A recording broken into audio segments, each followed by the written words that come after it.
Ito ang Barangay Apolonio Samson dito sa Quezon City.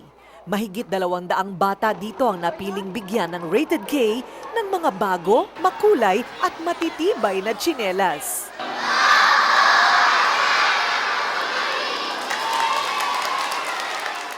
Bakit magkaiba yung tsinelas mo? Nawala kasi yung kapares itong puti oh. Ba't wala kang pambili ng tsinelas? Wala po, hindi po ako binibigyan. Bakit? Wala pong trabaho. Bakit ganyan ang tsinelas mo? Makakatakbo ako eh.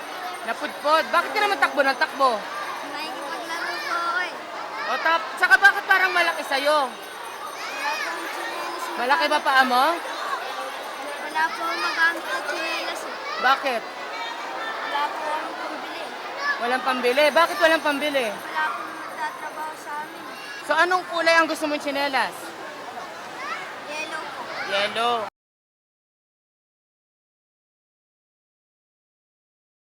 Tulad ng mga nakaraang linggo, bukod sa tsinelas ay may mga payong na aming ibinahagi sa mga bata na kanilang magagamit tuwing umuulan.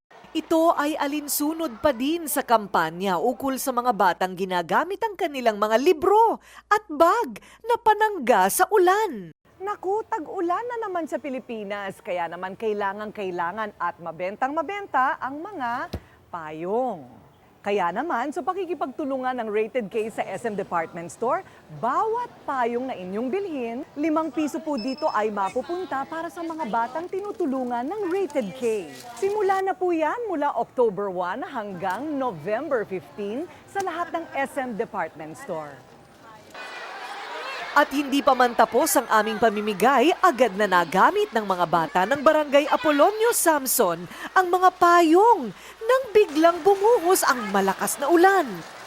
Sa mga nag-ambag ng kanilang tulong at kontribusyon sa mga nagbigay ng tsinelas at payong ng mga bata ng Barangay Apolonio Samson sa Quezon City, maraming salamat po. Sa inambag ninyong mga tsinelas, darating ang araw na wala ng bata sa Luzon, Visayas at Mindanao ang nakapaa.